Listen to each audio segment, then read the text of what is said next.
नमस्कार। तो कैसे हैं आप सब? आई होप आप बहुत अच्छे से होंगे और एग्ज़ाम्स की तैयारी में लगे होंगे। तो फ्रेंड्स, आज की क्लास में स्वागत करती हूँ मैं Saroj, online study with Saroj channel में। तो आपका अपना ये चैनल है और इस क्लास में जो आज की ये क्लास है, इसमें हम कर रहे हैं सीटेट, एसएसटी।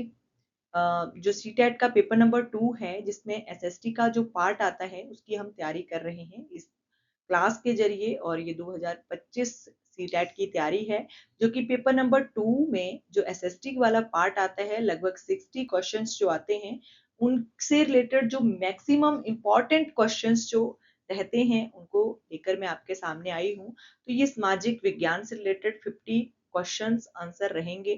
तो आपने पूरी क्लास को एंड तक ज़रूर देखना है, बीच में स्किप करके बिल्कुल नहीं जाना है, क्योंकि जितने भी क्वेश्चंस इस वीडियो में आएँगे या इस क्लास में आएँगे, वो बहुत ही ज़्यादा इम्पोर्टेंट हैं, एक तरह से पीवाईक्यू हैं और बहुत ही ज़्यादा इम्पोर्टेंट ये क्वेश्चन जो हैं वो रहने वाले हैं। अगर आपको क्लास ये अच्छी लगती है तो अपने फ्रेंड्स के साथ भी ज़रूर शेयर करना है। क्लास पर कमेंट करके मुझे ज़रूर बताना है कि आपको ये क्लास जो है वो कैसी लगती है। और अगर आप चैनल पर नए आए हो तो चैनल को सब्सक्राइब भी ज़रूर कर लेना है। तो चलिए शुरू करते हैं हम आज की ये क्लास। तो आज की क्लास में जो फर्स्ट क्वेश्चन रहने वाला है, वो है ऋग्वेद में जन जो शब्द है, उसका प्रयोग कितनी बार हुआ है, ठीक है? और ये क्वेश्चन जो है एक बहुत ही इम्पोर्टेंट क्वेश्चन कहा जा सकता है, एक तरह से ये पीवाईक्यू है। तो ऋग्वेद में जो जन शब्द है, उसका कितनी बार प्रयोग हुआ है, ये आपने बताना है। तो 275 बार इसका प्रयोग हुआ है। तो जन जो शब्द है ऋग्वेद में, इसका प्रयोग हुआ है 275 बार, यानी कि 275 बार जो जन शब्द का जो प्रयोग है वो ऋग्वेद में हुआ है। तो एक तरह से ये पीवाईक्यू है, इंपॉर्टेंट क्वेश्चन है ये। नेक्स्ट क्वेश्चन की अगर मैं बात करूं तो नेक्स्ट क्वेश्चन है कि जैन धर्म के 23वें जो तीर्थकर थे वो कौन थे, ठीक है? तो 23rd नंबर के जो तीर्थकर रहे हैं जैन धर्म में, वो कौन रहे हैं? वो रहे हैं पाशर्वनाथ, ठीक है? पाशर्वनाथ इनका नाम था। और जो 24वें तीर्थकर थे, उनका बहुत ही ज़्यादा इम्पोर्टेंट रोल रहा है जैन धर्म में, तो वो है महावीर स्वामी, ठीक है? तो महावीर स्वामी का नाम आपने याद रखना है। 24वें जो तीर्थकर थे और 23वें तीर्थकर जो थे वो महावीर स्वामी थे, ठीक है? नेक्स्ट क्वेश्चन की अगर मैं बात करती हूँ, तो नेक्स्ट क्वेश्चन है मुद्रा राक्षस नामक जो नाटक है, ये किसके द्वारा लिखा गया है? तो मुद्रा राक्षस जो नामक जो नाटक है, ये लिखा गया है विशाखा दत्त के द्वारा, ठीक है? विशाखा जो दत्त हैं, यानी कि विशाख दत्त इनका नाम है। अ, विशाख दत्त के द्वारा मुद्रा राक्षस नामक नाटक जो है वो लिखा गया है, ठीक है? तो इनका नाम आपने याद रखना है। नेक्स्ट क्वेश्चन की बात करते हैं। नेक्स्ट क्वेश्चन भी इम्पोर्टेंट है। तो यहाँ पे पूछा गया है इब्न बतूता किस देश का यात्री था जो मोहम्मद बिन तुगलक के शासनकाल में भारत आया था? तो इसी क्वेश्चन से हमारे दो क्वेश्चन यहाँ पर बन जाते हैं। यानी कि इस क्वेश्चन को इस तरह से भी आपसे पूछा जा सकता है कि जो इब्न बतूता था वो किसके शासनकाल में भारत आया था? तो आपको याद रखना है ये मोहम्मद बिन तुगलक के शासनकाल में भारत आया था। और ये किस देश का यात्री था, यानी कि ये कहाँ से आया था? तो ये आया था मोरक्को से, ठीक है? मोरक्को आपने याद रखना है, ये मोरक्को में आया था, मोरक्को से आया था ये। और मोहम्मद बिन तुगलक के शासनकाल में ये भारत आया था, ठीक है? तो इस क्वेश्चन से दो क्वेश्चन हमारे यहाँ पर इंपॉर्टेंट बन जाते हैं, ठीक है? बात करते हैं नेक्स्ट क्वेश्चन की। तो नेक्स्ट क्वेश्चन रहने वाला है तारीखे फिरोजा शाही जो किताब है, एक पुस्तक है, ग्रंथ है एक, उसके लेखक कौन है? तो तारीखे फिरोजा शाही के लेखक हैं जियाउद्दीन बरनी, ठीक है? जियाउद्दीन बरनी जो थे, इनके द्वारा तारीखे फिरोजा शाही जो है वो लिखी गई है, ठीक है? नेक्स्ट क्वेश्चन की बात करते हैं। अल्लाई दरवाजा जो है, इसका निर्माण किस सुल्तान ने करवाया था? तो जो अल्लाई दरवाजा है, इसका निर्माण करवाया गया था अलाउद्दीन खिलजी के द्वारा, ठीक है? अलाउद्दीन खिलजी के द्वारा अल्लाई दरवाजा का निर्माण जो था वो करवाया गया था, ठीक है? नेक्स्ट क्वेश्चन की अगर हम बात करें तो नेक्स्ट क्वेश्चन है भक्ति आंदोलन के प्रमुख संत रामानुजाचार्य जो थे, इस किस सिद्धांत से संबंधित थे? तो रामानुजाचार्य जो थे ये संबंधित थे विशिष्टाद्वैतवाद से, ठीक है? विशिष्टाद्वैतवाद से ये संबंधित थे और ये भक्ति आंदोलन के बहुत प्रमुख संत थे, ठीक है? तो यहाँ से भी 2 क्वेश्चन हमारे बन जाते हैं। रामानुजाचार्य जो थे, ये भक्ति आंदोलन के प्रमुख संत थे और ये सिद्धांत इनका जो था, ये विशिष्टाद्वैतवाद संबंध इनका सिद्धांत था, ठीक है? नेक्स्ट क्वेश्चन है यहाँ पर कि चोल साम्राज्य जो था, उसकी राजधानी क्या थी? तो चोल साम्राज्य की राजधानी कहाँ पर थी, यानी कि क्या थी? तो वो थी तंजौर, ठीक है? तंजावुर भी उसको कहते थे और तंजौर उनकी राजधानी थी, ठीक है? तो ये इंपॉर्टेंट क्वेश्चन है, इसको भी आपने याद रख लेना है, ठीक है? तो एक क्वेश्चन यहाँ पर ये भी बन जाता है, एक था त्रिपक्षीय युद्ध। तो त्रिपक्षीय युद्ध में कई बार पूछा जाता है कि कौन-कौन से 3 पक्ष थे, तो वो भी आपने याद रखने हैं। एक थे चोल, पाल और राष्ट्रकूट, ठीक है? तो 3 ये त्रिपक्षीय युद्ध में जो युद्ध हुआ था त्रिपक्षीय युद्ध जो हुआ था उसमें चोल भी शामिल थे, ये भी आपने याद रखना है।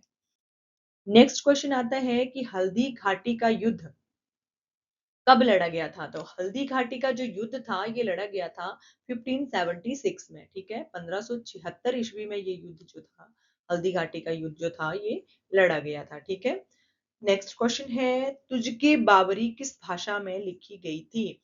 तो तुझके बावरी जो थी ये कौन सी भाषा में लिखी गई थी? ये तुर्की में लिखी गई थी। आपको यहाँ पे ये भी पता होना चाहिए कि ये जो तुझके बावरी है ये किसकी किताब है, ये किसका ग्रंथ है या किसका एक आप कृति कह सकते हो। तो ये तुझके बावरी जो है ये है बाबर की रचना, ठीक है? बाबर की एक आत्मकथा है ये, ठीक है? बाबर ने स्वयं अपनी आत्मकथा लिखी है जिसका नाम तुझके बाबरी है और इसको तुर्की भाषा में लिखा गया था, ठीक है? नेक्स्ट क्वेश्चन बनता है यहाँ पर कि गुरु ग्रंथ साहिब का संकलन किस सिख गुरु ने किया था? तो गुरु ग्रंथ साहिब का संकलन जो था वो कौन से गुरु ने किया था? ये आपको पता होना चाहिए। यहाँ पर ऑप्शन है गुरु नानक देव, गुरु अर्जन देव, गुरु गोविंद सिंह, गुरु तेग बहादुर। आपको पता होना चाहिए गुरु ग्रंथ साहिब का जो संकलन है ये किया गया था गुरु अर्जन देव के द्वारा, ठीक है? तो गुरु अर्जन देव के द्वारा गुरु ग्रंथ साहिब का संकलन किया गया था। अगर आप जो सिख धर्म है या जो गुरु ग्रंथ साहिब या मतलब जो भी सिख धर्म से रिलेटेड जितने भी ये गुरु हुए हैं उनके बारे में डिटेल में पढ़ना चाहते हैं तो आप मैंने एक अपने चैनल पर एक स्पेशल वीडियो इसके ऊपर बनाई हुई है, आप उसको जाकर भी चेक कर सकते हो। तो नेक्स्ट क्वेश्चन है यहाँ पर पुर्तगालियों ने भारत में अपनी पहली व्यापारिक कोठी कहाँ स्थापित की थी? तो पुर्तगालियों ने भारत में जब पहली व्यापारिक कोठी स्थापित की थी वो कहाँ पर थी? वो थी कोचीन में, ठीक है? कोचीन में इनके द्वारा पहली जो व्यापारिक कोठी थी वो स्थापित की गई थी, ठीक है? तो ये इंपॉर्टेंट क्वेश्चन है, इसको आपने जरूर याद रखना है। नेक्स्ट क्वेश्चन आता है बक्सर का युद्ध किस वर्ष लड़ा गया था? तो बक्सर की लड़ाई जो थी या युद्ध कह सकते हो या लड़ाई कह सकते हो, तो बक्सर की जो लड़ाई थी ये किस वर्ष हुई थी? ये हुई थी 1764 में, ठीक है? 1764 ईस्वी में ये युद्ध जो था वो हुआ था, बक्सर का युद्ध। इम्पोर्टेंट है ये, बहुत एक बार एग्ज़ाम में पूछा जा चुका है, तो इसको भी आपने याद रखना है। नेक्स्ट यहाँ पर है कि स्थायी बंदोबस्त प्रणाली जो थी, ये किसने लागू की थी? तो स्थायी बंदोबस्त को लागू किया गया था लॉर्ड कॉर्नवालिस के द्वारा। लॉर्ड कॉर्नवालिस जो थे उनके द्वारा लॉर्ड कॉर्नवालिस जो थे उनके द्वारा स्थायी बंदोबस्त जो प्रणाली थी उसको लागू जो था वो किया गया था। ठीक है, बात करते हैं नेक्स्ट क्वेश्चन की। नेक्स्ट क्वेश्चन है सती प्रथा का उन्मूलन किस गवर्नर जनरल के द्वारा या किस गवर्नर जनरल के कार्यकाल में हुआ था? ठीक है, तो सती प्रथा आपको पता है बहुत ही बड़ा एक कुप्रथा थी हमारे समाज की। उसको कौन से गवर्नर जनरल के कार्यकाल में इसका उन्मूलन यानी कि इसको समाप्त जो था वो किया गया था। तो यहाँ पर ऑप्शन है Lord Wellesley, Lord William Bentinck, Lord Dalhousie और लॉर्ड कैनिंग। तो जो सती प्रथा के उन्मूलन के समय गवर्नर जनरल थे वो थे लॉर्ड विलियम बेंटिक, ठीक है? Lord William Bentinck. और सती प्रथा का अंत जो था उसमें सबसे बड़ा जो योगदान रहा है वो राजा राम मोहन राय जी का रहा है।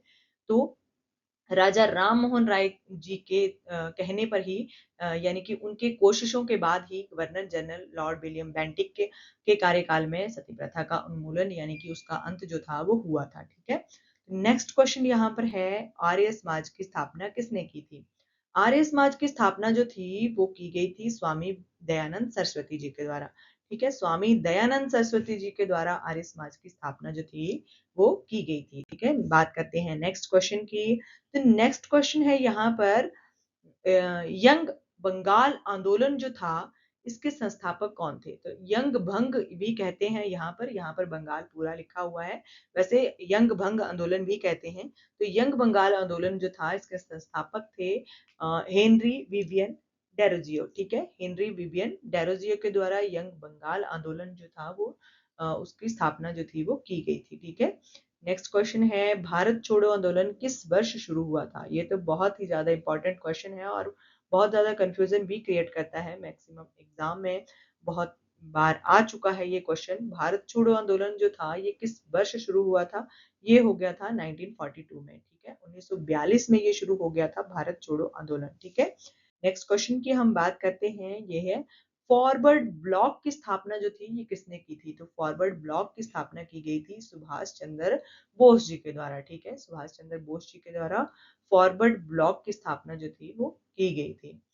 बात करते हैं नेक्स्ट क्वेश्चन की। तो नेक्स्ट क्वेश्चन है भारतीय राष्ट्रीय कांग्रेस के पहले मुस्लिम अध्यक्ष कौन थे?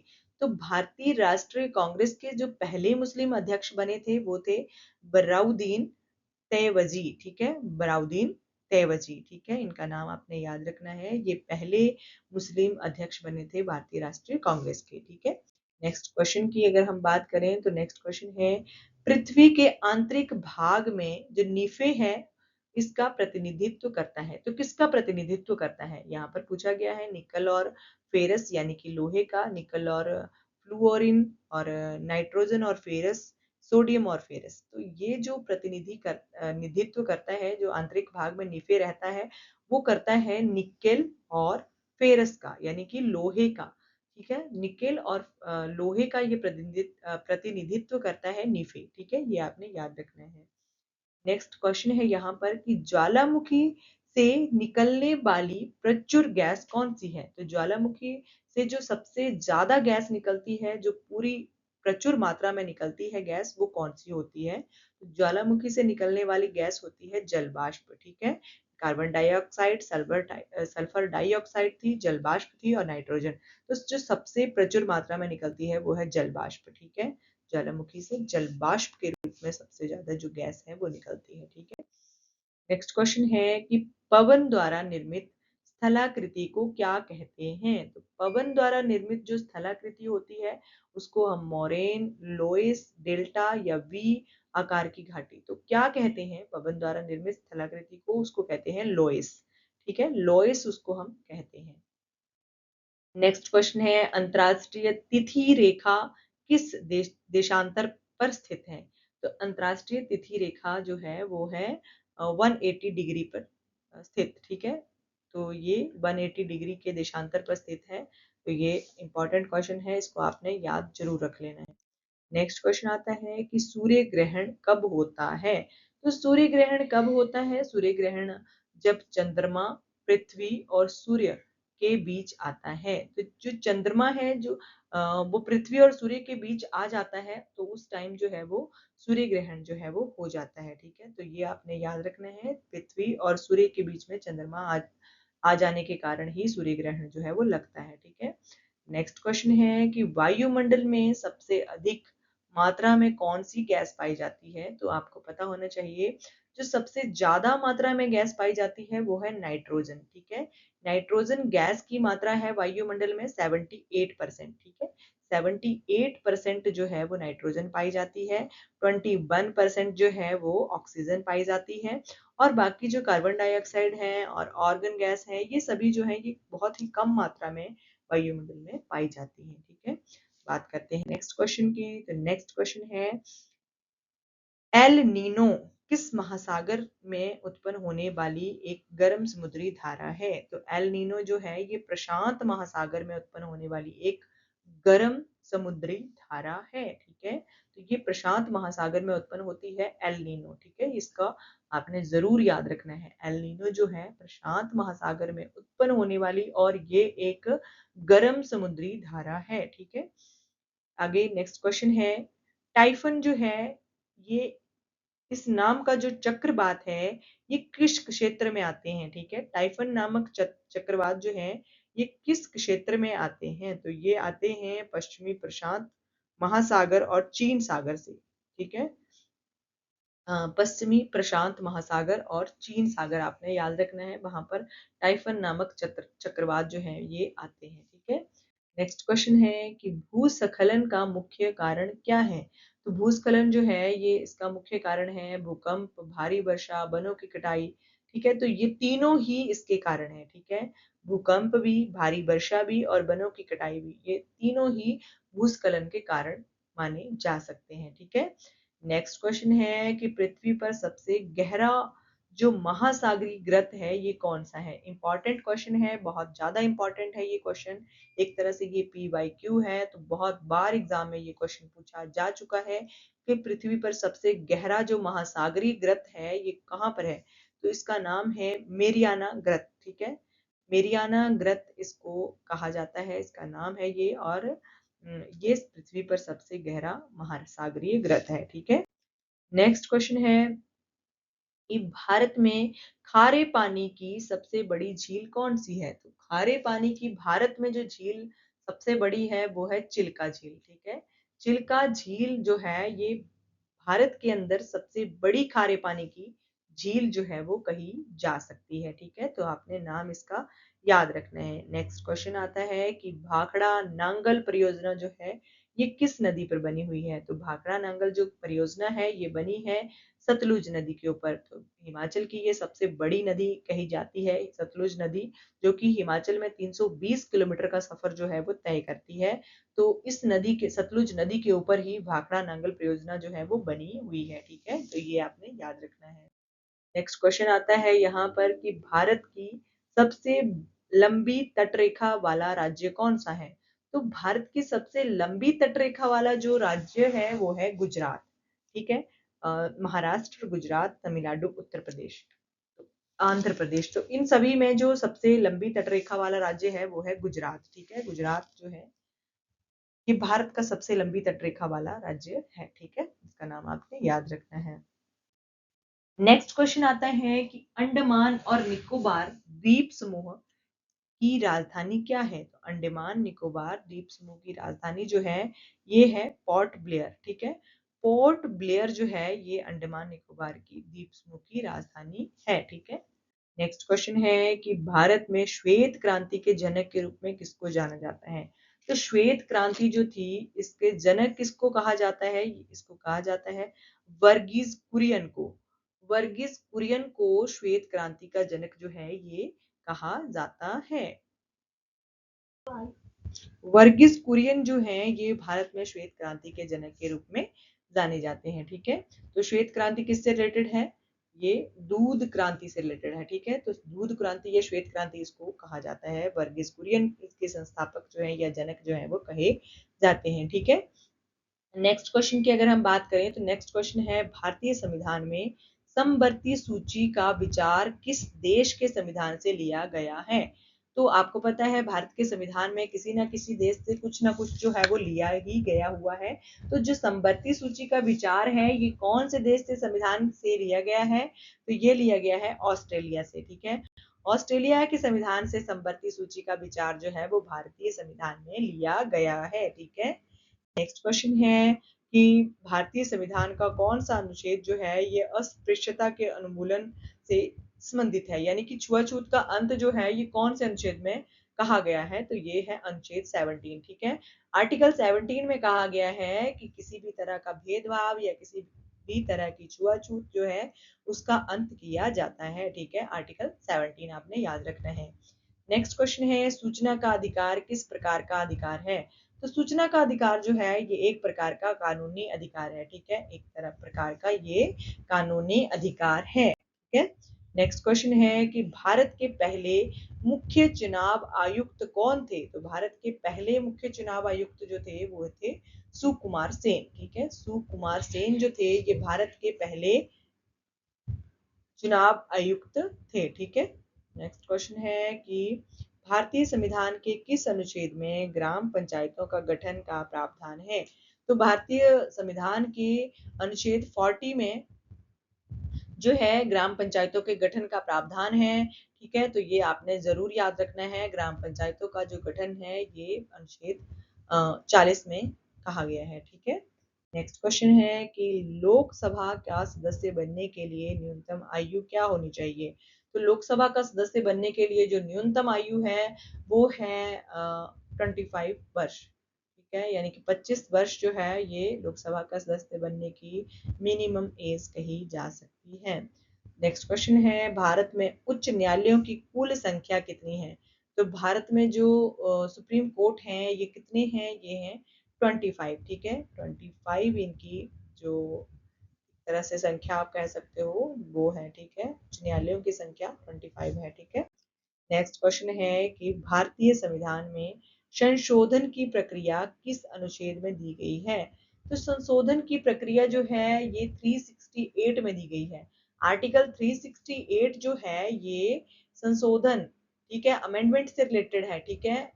यानी कि संविधान में संशोधन किया जा सकता है, ये अनुच्छेद 368 के अंडर आता है, ठीक है? तो ये आपने याद रखना है।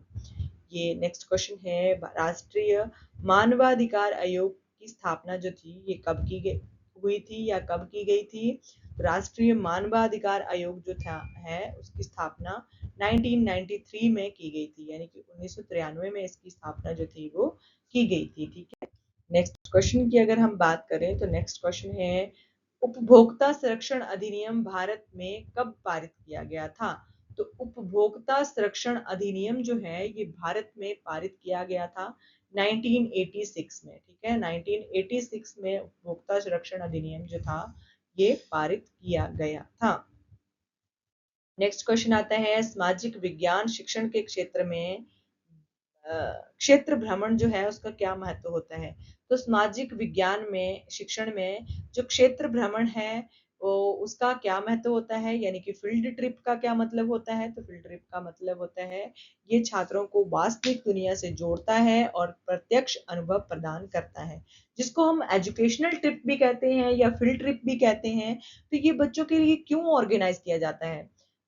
बच्चों की मौज मस्ती के लिए नहीं बल्कि बच्चों को उनकी वास्तविक दुनिया से जोड़ने के लिए और उनको प्रत्यक्ष अनुभव, यानी कि बच्चे जो देखते हैं उन चीज़ों को ज़्यादा दिनों तक या बहुत टाइम तक बच्चे जो हैं वो अपनी मेमोरी में स्टोर कर सकते हैं, यानी कि बच्चे बहुत टाइम तक उस चीज़ को याद रख सकते हैं जिस चीज़ को उन्होंने स्वयं देखा हो, स्वयं अनुभव किया हो। तो उस चीज़ के लिए ही बच्चों को जो है वो फील्ड ट्रिप जो है वो करवाया जाता है, ठीक है? नेक्स्ट क्वेश्चन की अगर हम बात करें तो सामाजिक विज्ञान में मूल्यांकन का उद्देश्य क्या है? तो सामाजिक विज्ञान में मूल्यांकन जो है उसका उद्देश्य है छात्रों की सीखने की प्रगति का आकलन करना और सुधार के लिए प्रतिक्रिया देना, ठीक है? तो ये मूल्यांकन का उद्देश्य होता है, ठीक है? नेक्स्ट क्वेश्चन है सामाजिक विज्ञान की कक्षा में नक्शे और ग्लोब का उपयोग क्यों किया जाता है? तो सामाजिक विज्ञान की कक्षा में जो नक्शे और ग्लोब का प्रयोग किया जाता है, ये किया जाता है भौगोलिक अवधारणाओं को समझने और स्थानिक कौशल विकसित करने के लिए, ठीक है? तो भौगोलिक अवधारणाओं को समझने और स्थानिक कौशल विकसित करने के लिए नक्शे और ग्लोब का प्रयोग जो है वो सामाजिक विज्ञान के कक्षा में किया जाता है, ठीक है? नेक्स्ट क्वेश्चन की अगर हम बात करें तो नेक्स्ट क्वेश्चन है एक सामाजिक विज्ञान शिक्षण को लैंगिक समानता के मुद्दे को कैसे संबंधित करना चाहिए? तो एक सामाजिक विज्ञान शिक्षक को लैंगिक समानता के मुद्दे को जो है वो कैसे संबोधित करना चाहिए? तो वो होगा लैंगिक रूढ़ियों को चुनौती देकर और समान अवसरों को बढ़ावा देकर, ठीक है? लैंगिक रूढ़ियों को चुनौती देकर और समान अवसरों को बढ़ावा देकर जो है वो लैंगिक समानता के मुद्दे को संबोधित जो है वो किया जा सकता है, ठीक है? नेक्स्ट क्वेश्चन है सामाजिक विज्ञान शिक्षण में केस स्टडी विधि का क्या लाभ है? तो केस स्टडी विधि का लाभ होता है सामाजिक विज्ञान शिक्षण में कि यह छात्रों को गहन विश्लेषण, महत्वपूर्ण सोच और समस्या समाधान कौशल को विकसित करने में मदद करती है। ये छात्रों को गहन विश्लेषण, महत्वपूर्ण सोच और समस्या समाधान कौशल को विकसित करने में मदद करती है, ठीक है? तो केस स्टडी विधि जो है इसका लाभ ये होता है कि बच्चे में एक इम्पॉर्टेंट थिंकिंग और प्रॉब्लम सॉल्विंग जो एक स्किल है वो बच्चे का डेवलप हो जाता है। ठीक है, तो नेक्स्ट क्वेश्चन की अगर हम बात करें तो चलिए क्लास यहाँ पर ही समाप्त करती हूँ मैं। और अगर आपको ये क्लास अच्छी लगती है तो प्लीज़ क्लास को लाइक करें और कमेंट करके मुझे ज़रूर बताएं कि आपको क्लास जो है वो कैसी लगती है। और अपने फ्रेंड्स के साथ क्लास को शेयर करना बिल्कुल ना भूलें। चैनल को सब्सक्राइब करना भी ना भूलें। Thank you for watching. Thank you for watching.